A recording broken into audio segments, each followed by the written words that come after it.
하나님의 말씀은 사무엘상 3장 1절에서 9절입니다. 사무엘상 3장 1절에서 9절입니다. 천천히 같이 읽겠습니다. 같이 봉독합니다. 아이 사무엘이 엘리 앞에서 여호와를 섬길 때에는 여호와의 말씀이 희귀하여 이상이 흔히 보이지 않았더라. 엘리의 눈이 점점 어두워가서 잘 보지 못하는 그때에 그가 자기 처소에 누웠고 하나님의 등불은 아직 꺼지지 아니하였으며 사무엘은 하나님의 궤에 있는 여호와의 전 안에 누웠더니 여호와께서 사무엘을 부르시는지라.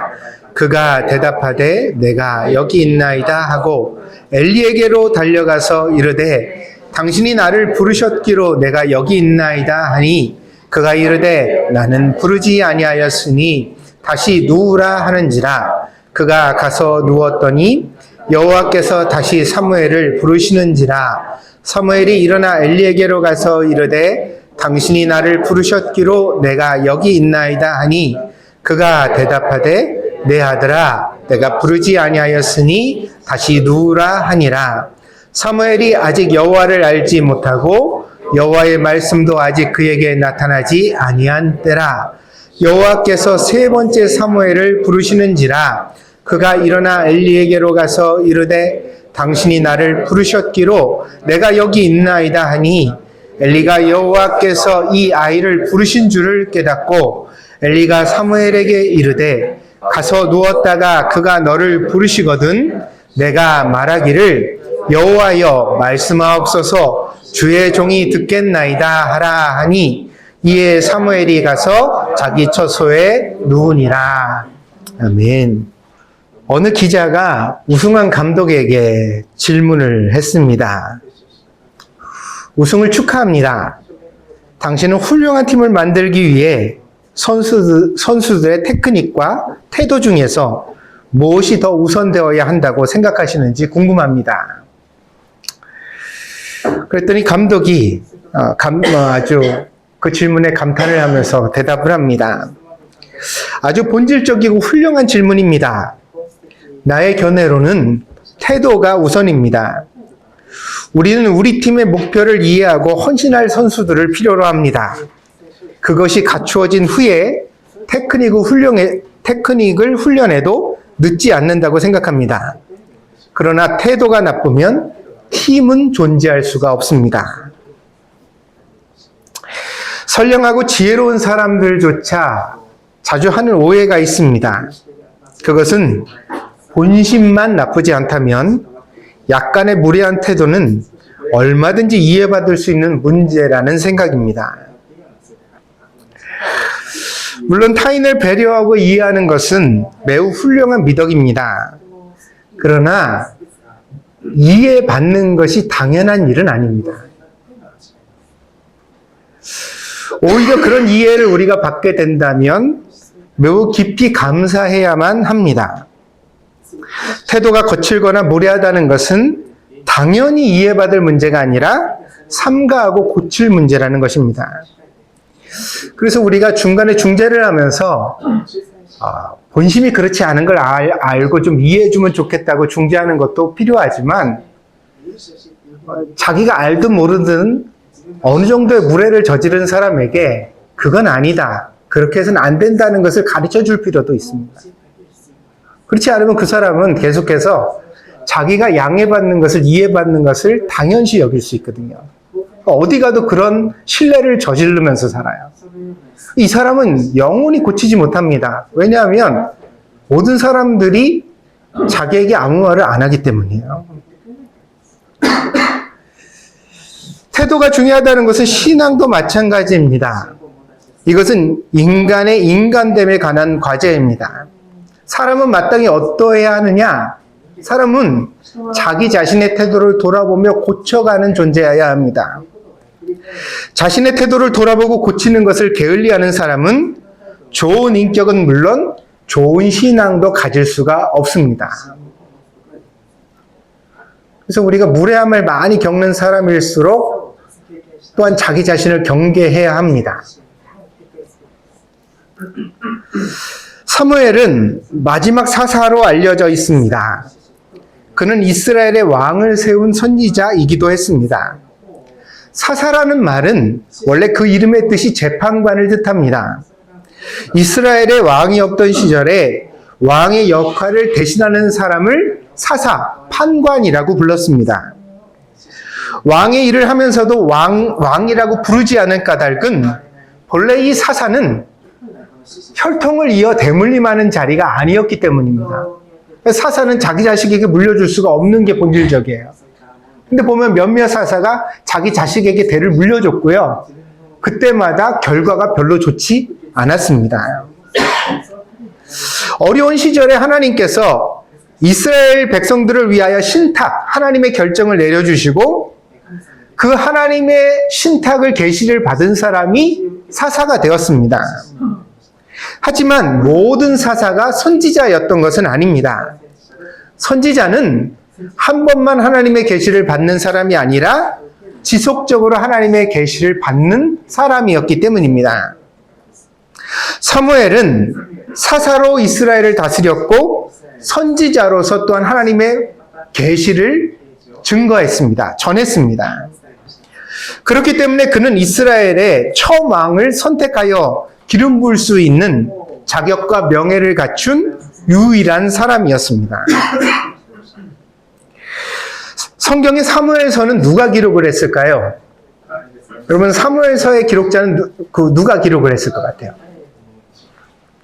보통 성경의 선지서는 그 선지서를 기록한 선지자의 이름을 따서 이름을 붙였거든요. 그러니까 이사야서의 기록자는 이사야가 되고 호세아서의 기록자는 호세아가 되죠.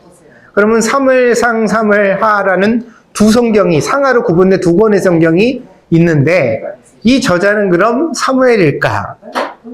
그렇지가 않습니다. 왜냐하면 사무엘상 25장에서 사무엘이 죽은 장면이 기록되어 있기 때문입니다. 그러니까 아무도 자기 죽음을 기록할 수 있는 사람은 없죠. 그리고 사무엘상 25장이라고 그랬잖아요. 그 이후도 기록이 있어요. 그리고 사무엘하는 그 다음에 이어지는 기록이에요. 그러니까 이 성경은 사무엘이 기록한 것이 아닙니다. 일반적으로 사무엘이 앞부분에 기초적 기록을 남겼고 후반부는 나단과 갓이라는 선지자가 기록했다고 알려져 있습니다. 그랬다가 이 기초적 자료를 모아서 편찬한 것은 다윗의 시대로 추측됩니다. 그러니까 다윗의 시절에 사무엘과 나단과 갓이라는 선지자가 기록해 나왔던 그 역사적인 선지자의 기록을 한데 모아서 한 권의 책으로 편찬한 게 사무엘상, 사무엘하라는 성경책이 된 것입니다. 그러니까 초고는 선지자들이 남기고 완성은 다윗의 시대에 되어진 성경입니다. 사무엘은 이스라엘의 두 왕을 세웠습니다. 첫 번째 왕은 사울 왕이었고 두 번째는 다윗 왕이었습니다. 사무엘이 사울을 선택할 때 사울은 용감하고 겸손한 청년이었습니다. 아주 키가 크고요, 잘생기고 그리고 아주 용감한 청년이었다고 합니다. 그런데 왕이 되고 나서 이 사울이 점점 권력에 취하여 변질되어져 갔습니다. 나중에는 이중적 사람이 되었고요. 남들 앞에서 막 부드러운 척하면서 자기는 막 탐심을 부리는 그런 이중적 성격이 됐고요. 또 질투심도 강했습니다. 그래서 자기보다 더 잘난 사람을 참고 견디지 못하는 그런 왕이 되어버리고 말았습니다. 사무엘은 이런 사울 왕에게 회개를 요구했습니다. 하지만 사울은 자기의 체면을 먼저 생각해서 그런 사무엘의 권면을 무시했습니다. 회개하라고 그러니까 안 했죠. 끝까지. 결국 사울 왕은 하나님께 버림받았고 사무엘은 그것을 몹시 오랫동안 슬퍼했습니다. 그 후에 사무엘은 어린 다윗을 만나게 됩니다. 다윗은 자기 집에서 막내였고 목동이었으며 전쟁에 나갈 준비가 아직 되지 못했고 형제들에게는 어린아이로 취급을 받았습니다. 그러나 이렇게 많이 부족함에도 불구하고 사무엘은 다윗과 함께 하시는 하나님을 볼 수 있었기 때문에 다윗에게 기름을 붓고 차기 이스라엘 왕으로 삼았습니다. 그러나 다윗도 올바른 길로만 살아갔던 것은 아닙니다. 다윗도 왕이 된 이후에 얼마간 세월이 흘러가고 나니까 자기 권력에 취했어요. 그래서 방심하고 죄를 하나님 앞에 범하게 됩니다. 하지만 다윗은 사울 왕과 달랐습니다. 나단이라는 선지자가 찾아와서 회개를 요구할 때 사울 왕과 달리 다윗은 하나님 앞에 잘못을 회개하고 돌이켰기 때문입니다. 그래서 다윗은 왕의 모범이 될 수 있었습니다. 하나님이 원하시는 왕은 잘못을 절대 저지르지 않은 리더가 아니라 때때로 실수하지만 그 실수를 지적받을 때 겸손하게 돌이키고 회개할 수 있는 사람을 하나님께서 원하셨다는 것을 보여줍니다. 사사기와 사무엘상 사무엘하는 왕이라는 존재에 대한 치열한 고민을 담아내고 있습니다. 사람들은 왕이 되고 싶어 했고 왕을 가지고 싶어 했습니다. 그렇지만 과연 왕이 어떤 존재여야 하는가? 왕의 자격이 무엇인가에 대하여는 별로 생각하지 않았습니다. 오늘 우리도 그러한 것 같습니다. 오늘날에는 신분적 왕은 없지만 우리가 다 왕과 같이 뭔가를 누릴 수 있는 사람이 되기 위해서는 권력과 명예 혹은 돈, 인기를 가져야 한다는 것을 알거든요. 그걸 이제 우리가 많은 경쟁을 통하여 얻고자 합니다. 그 다 꿈이 뭐냐 그러면 제가 아침에 찬양하면서 그런 얘기 드렸죠. 하나님의 꿈이 우리의 비전이 돼야 되는데 우리는 우리 꿈만 품은 채 가지고 살아가는 것 같다 그랬는데 그렇습니다. 우리 다 잘 되고 싶은 비전과 꿈이 있습니다. 근데 이제 그리스도인은 달라야 하잖아요. 다른 게 뭐냐면 부자는 부자의 품격이 있고 권력은 권력자의 품격이 있고 세상에서 많은 것을 누리는 사람은 누리는 사람으로서의 책임감이 있어야 되는 거잖아요. 누가 왕이 되어야 하는가? 왕이 된 다음에 우리는 어떻게 살아야 하는가? 성경은 그 질문을 던지고 그 고민을 역사와 다양한 인물 속에서 찾아가고 있습니다. 오늘의 본문도 마찬가지입니다.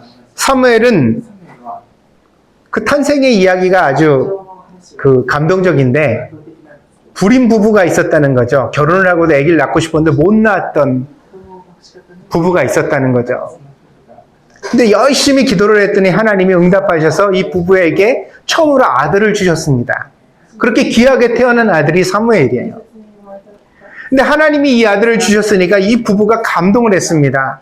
하나님이 우리에게 이렇게 귀한 아들을 주셨는데 우리가 그러면 어떻게 이 아이를 키워야 하나님의 은혜에 보답하는 것이 될까? 그러다가 이 부부가 아주 큰 결정을 내립니다. 사무엘이 젖을 뗄 무렵에 그때는 이유식이 없었으니까요. 엄마의 젖이 아니면 어린아이를 잘 양육할 수 없습니다. 근데 엄마의 젖을 떼어서 이 아이가 스스로 음식을 먹을 만한 나이가 됐을 때 이 부부는 이 어린 사무엘을 데리고 하나님의 성전을 찾아갑니다. 당시 엘리라는 제사장이 하나님을 섬기고 있었거든요. 법궤와 함께. 이 아이를 그 성전에 맡겨서 평생 하나님을 섬기는 사람이 되기로 서원하게 되어집니다. 당시 엘리라는 제사장이 사사의 역할을 하고 있었는데 엘리는 나이도 많았고 신앙에 있어서도 느슨한 점이 없지 않았습니다. 엘리에게 사무엘은 손자와 같은 아이였습니다. 그러니까 이 엘리가 사무엘을 갖다가 성전에서 돌보게 되었는데 아마 같이 먹고 같이 자고 그러면서 생활을 했겠지요. 그런데 어느 날 엘리는 자기 방에서 자고 사무엘은 하나님의 성전에서 기도를 했는지 어린아이가 그러다가 꾸벅꾸벅 졸고 있었습니다. 그러던 어느 날 이 어린아이가 자다가 처음으로 하나님의 음성을 듣습니다. 그것이 오늘 본문의 내용입니다. 사무엘은 잠결에 들은 목소리를 엘리 제사장의 목소리로 착각합니다. 그래서 엘리에게 가서 날 부르셨습니까? 그러고 대답을 하니까 엘리가 얘가 잠꼬대를 하는구나. 자다가 꿈을 꿔서 저러는구나. 그러면서 아니다. 나 부르지 않았다. 그만 돌아가서 돌을 자라. 그럽니다. 그런데 이 일이 3번이나 반복됐습니다. 그러자 그제서야 엘리가 하나님께서 이 어린아이 사무엘을 부르시는 것을 깨닫게 됩니다. 그래서 어떻게 하나님의 부르심에 응답해야 하는지를 가르쳐주는 장면이 오늘 본문의 백미입니다. 마지막 9절 우리가 같이 읽어보겠습니다. 9절입니다.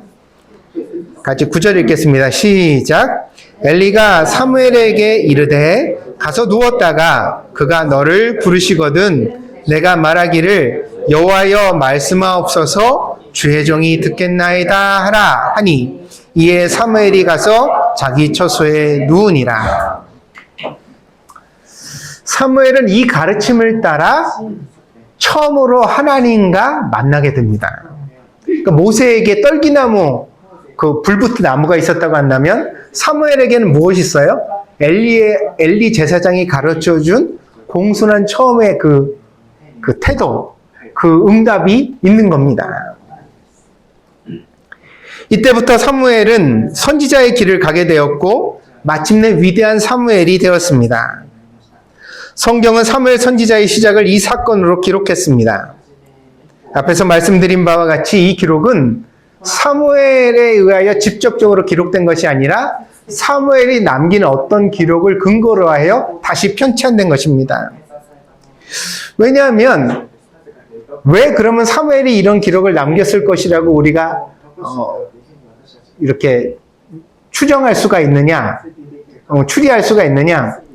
보세요. 이 오밤중에 엘리와 사무엘만 아는 사건이 여기 기록되어 있잖아요.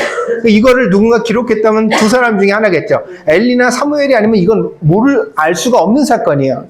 근데 이 사건이 기록되어서 사무엘상에 기록되게 되잖아요. 그러니까 누가 남겼겠어요?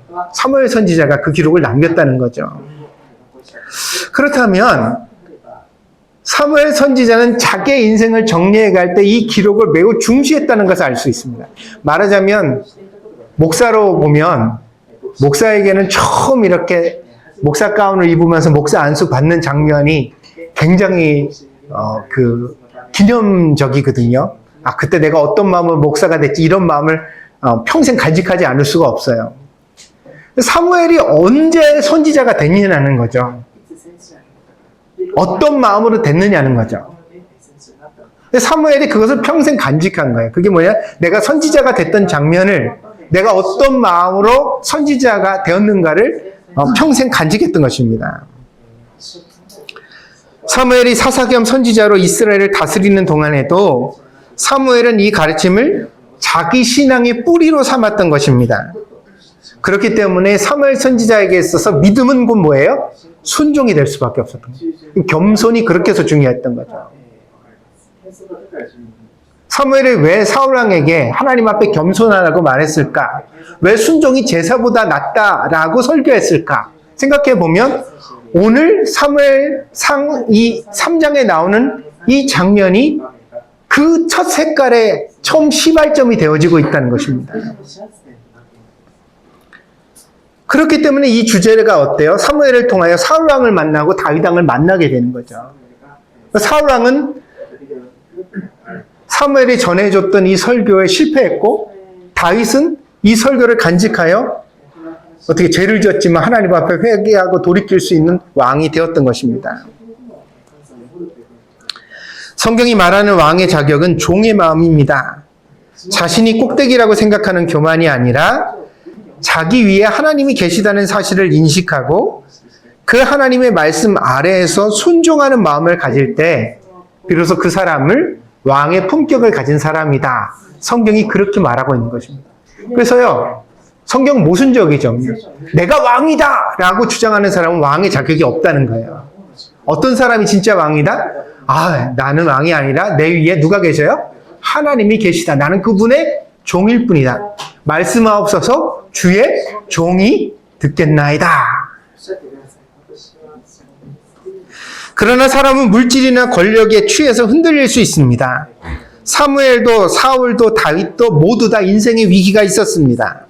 그러나 그 모두에게 주어진 회복의 부르심은 다른 것이 아니었습니다. 죄를 지었으니까 많은 헌물을 바쳐라. 큰 성전을 지어서 봉헌해라. 하나님이 그렇게 요구하신 적이 없어요. 성경이 말하는 회개는 뭐냐? 본래의 자리로 돌아가라는 거죠. 어디로? 겸손과 순종의 자리로. 말씀하옵소서 주의 종이 듣겠나이다 그러면서 머리를 조아렸던 그 마음의 상태로 돌아가는 게 신앙의 본질이라는 것입니다. 사무엘이 본문에서 보여주는 순종, 그것이 바로 우리가 돌아가야 할 자리를 말해주고 있습니다. 이게 우리에게도 중요합니다. 왜냐하면 삶은 우리를 무디고 거칠게 만들어가기 때문입니다. 하도 험하고 무례한 일을 많이 당하다 보면 점점 우리 자신도 말이 드세지고 생각이 편협해지고 태도가 무례해지는 것을 피할 수 없습니다. 세상은 자기 성격을 보이지 않으면 나만 손해를 보고 호구 잡힌다는 믿음을 가지고 있습니다. 그래서 요즘 부모들이 자녀들에게도, 우리 자녀에게도 그렇게 가르치죠. 그럼 어디 가서 만만하게 굴지 말아라. 어디 가서 만만하게 굴지 말아라. 누가 너한테 피해를 주면 뭐 확 소리 지르든지 성질을 내든지 한번 네가 만만하지 않다는 걸 보여줘.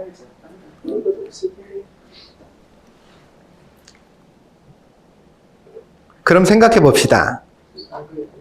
남에게 세게 말하고 독하게 굴고 이기는 법을 배워와야 아이가 밖에 가서 한번 소리를 질러가지고 친구 콧대를 확 꺾어버리고 자기가 만만하지 않다는 걸 사람들한테 분위기를 확 휘어잡는 역할을 했어요.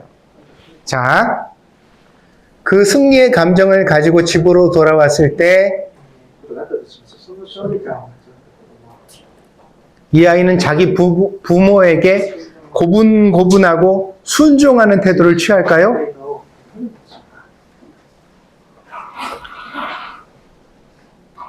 그럼 이제 부모로서 또 그렇게 말을 할 겁니다. 네가 밖에서 남들한테는 그래도 나는 네 부모니까 나한테는 그러면 안 되지. 친구 간에 소리 지르고 성질을 부리더라도 부모한테는 고분고분하고 예 그러면서 내 말을 들어야지. 그 사람들은 남이고 나는 너의 부모니까 내가 나한테까지 그렇게 무례해서는 안 된다라고 말할 수도 있습니다. 만약 그렇게 말한다면 사람이라는 존재를 오해하고 있는 것입니다. 왜냐하면 사람의 인격은 하나입니다.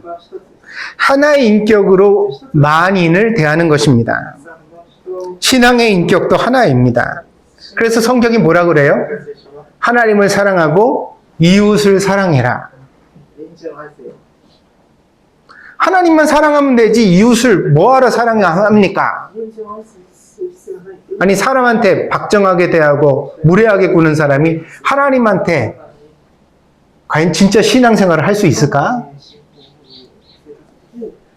성경은 사람의 인격을 하나로 보는 거죠.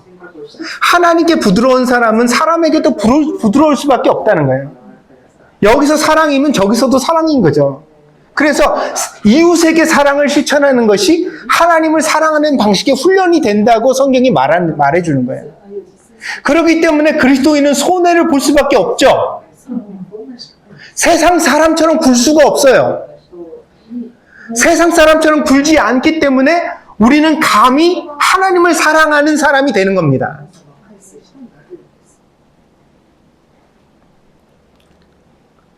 만약 어떤 사람이 자기가 좋아하는 사람에게는 한없이 친절하고 관대하지만 자신이 싫어하는 사람에게는 한없이 잔인하고 폭력적일 수 있다면 우리는 때로 이런 사람을 동경하기도 하거든요. 저 사람은 끊고 맺음이 분명하고 막 그렇다고. 근데 여러분 가만히 생각해 보세요. 완전히 다른 두 개의 인격이 오른쪽과 왼쪽에서 나타난다고 한다면 이 사람은 정서적 분열이 있는 사람이에요. 건강하지 않은 거예요. 정이 많은 사람은 소리를 지르면 가슴이 떨려야 돼요. 뭔가 불안하고 그게 안 견뎌져요. 그래서 나는 심장이 약한 것 같아. 왜 심장이 약할까? 늘 소리 지르고 지내는 사람은 거기에 숙달되게 되어져 있어요. 익숙해지게 돼 있다고요. 소리 지르지 않으면 들리지도 않아요. 그런 사람들은. 부드럽게 살아가니까 남이 조금만 승질내도 그게 민감하게 반응하고 부담이 되는 거예요. 그러면 이 부담을 진 채 부드럽게 살아가는 것이 신앙적 삶의 옳은 방향이지, 누가 소리 지르든 나는 눈도 깜짝 안 하고 막 가든지 만들지 나는 뭐 냉혈한이야. 내 심장이 돌과 같이 단단해가지고 그런데 추워도 영향받지 않는 사람이 되고 싶어. 그럼 생각해 보세요. 그런 심장을 가지고 하나님을 사랑할 수 있을지.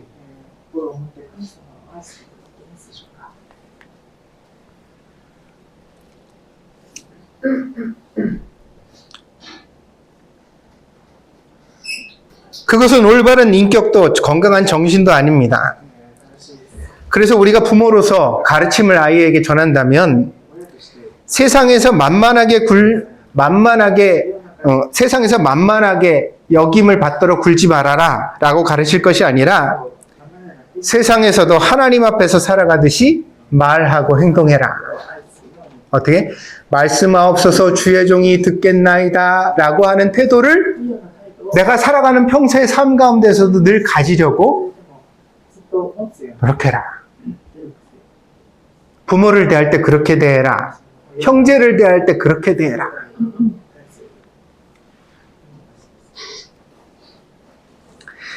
다시 말씀을 드립니다. 여러분의 태도는 여러분의 인격을 담아내고 있습니까? 혹시 무례한 사람에게 무례해지는 것을 당연시 여기지 않습니까?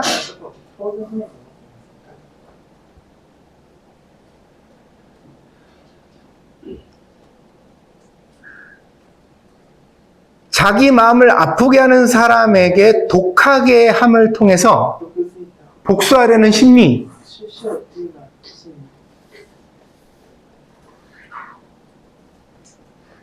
여러분 이 마음에 품은 칼을 내려놓지 못하면 좋은 신앙은 여러분의 것이 되지 않습니다. 여러분의 인격은 과연 여러분이 추구할 만한 아름다운 것이 분명합니까? 여러분은 모두 다 어른으로서 자기가 되고 싶은 모습이 있거든요. 나는 성격이 이러하면 좋겠다. 나는 내 마음의 상태가 이러하면 좋겠다. 그런데 제가 말씀드리죠. 여러분이 원하는 마음의 상태를 제가 하나 소개해드렸던 거예요. 뭐냐면 누가 와서 나한테 무슨 말을 하든 하나도 간섭받지 않고 흔들리지 않고 떨리지도 않고 담대하게 그거 다 무시하고 내 뜻대로 쫙 살아가는 장군 같은 사람이 되면 좋겠다는 생각 우리 있어요, 없어요?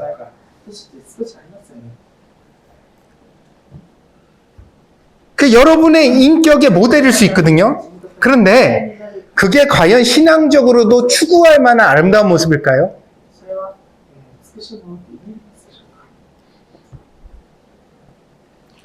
그리스도인의 기도는 욕심을 성취하기 위한 반복 주문이 아닙니다.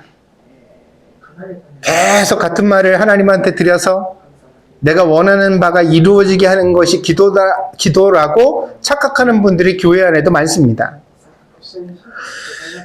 기도는 우리 자신을 돌보는 보이지 않는 손길입니다. 우리 마음과 인격을 기도의 손길로 자주 만져 손질하는 사람이야말로 결국에는 축복의 결말에 이르게 된다고 성경은 말해줍니다. 기도하는 장면에 내가 어떤 사람인가가 발견되어지고 그리고 내가 어떤 사람이어야 할까를 고민하고 결정해 가야 합니다. 하나님, 내 마음에 이거는 아름답지 못한 것 같아요. 하나님, 이것은 내가 볼 때 신앙과 조화롭지 못합니다. 그러니 이걸 고쳐주세요. 나의 인격계 부분에 이런 부분들이 달라지게 해주세요. 다르게 대처하게 해주세요. 내가 이전에는 나의 부모로부터 만만하게 여김받지 말아라 그런 가르침을 받았지만 나의 친구들은 지지 말아라, 호구가 되지 말아라 그런 이야기를 들으면서 살아왔지만 하나님, 내가 알고 있었던 이런 신앙의 모델들을 이제는 버리고 성경이 말해주는 모델로 변화되게 해주세요. 예수님을 닮게 해주세요. 만만하지 않으셨지만 무례하지 않으셨던 예수님, 온유하고 겸손하신 예수님을 나의 인생을 통해 나의 인격으로 실현할 수 있는 그리스도인이 되게 해주세요. 이게 우리의 진짜 기도가 되어야 한다는 거죠. 이 기도를 많이 드릴수록 우리는 어때요? 변화되어지고, 변화된 그리스도인이야말로 하나님이 축복을 부으시는 그릇이라는 말입니다. 그런데 인격은 변화될 생각을 안 하고, 생각이 변화될 생각을 안 하고, 계속 욕심부리면서, 계속 무례하면서, 계속 거칠게 살면서 하나님이 나한테 복만 주시면 좋겠다. 그게 누구예요? 상황인 거예요.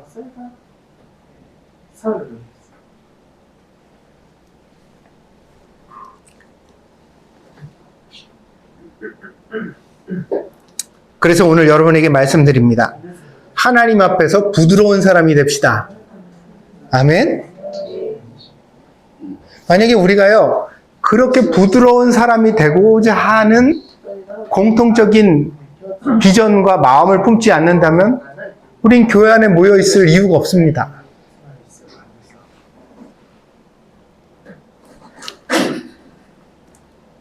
그것을 위해 사람들 속에서 계속해서 연습하고 또 연습합시다. 여러분, 수고하고, 마태복음에 예수님 그렇게 말씀하시죠. 직접 설교하실 때 수고하고 무거운 짐진 자들아 다 내게로 오라. 내가 너희를 쉬게 하리라. 나는 온유하고 겸손하니 나의 멍에를 메고 내게 배우라. 그리하면 쉼을 얻으리라. 예수님이 어떤 분이라고요? 예수님 자기 자신을 뭐라고 소개하셨어요? 따라봅시다. 나는 온유하고, 온유는 부드럽다는 뜻이에요. 과격하지 딱딱하지 않다. 항상 부드럽다는, 온유하고 그 다음에 뭐요? 겸손하다. 그러니 나의 멍에를 메고 내게 배우라. 그리하면 쉼을 얻으리라. 그런 말씀을.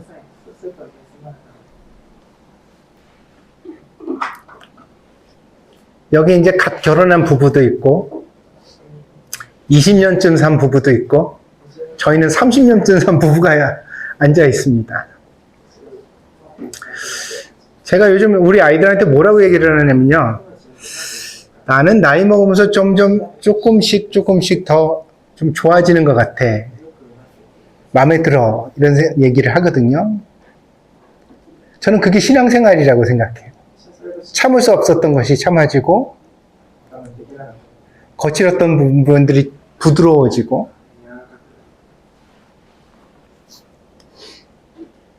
자, 여러분 얘기를 해봅시다. 여러분은 어때요?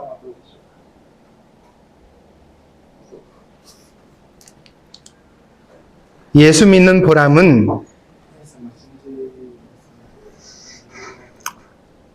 적금 통장에 돈이 쌓이는 게 아닙니다. 예수를 믿는 보람은 세월이 갈수록 점점 더 여러분의 인격이 예수님을 닮아 아름다워져 가는 것입니다. 부드러운 사람이 되시기를 바랍니다. 그렇게 살아가는 것이 세상에서는 손해보는 것처럼 보여도 결국에는 하나님께서 그런 사람을 찾아 복을 주신다는 것, 그런 사람을 왕으로 세우는 것이 하나님의 뜻이라는 것, 그것을 믿는 것이 우리의 믿음입니다. 여러분의 태도가 항상 온유하기를, 그리고 신앙적이기를 축복합니다. 심지어 원수에게라도. 기도하겠습니다.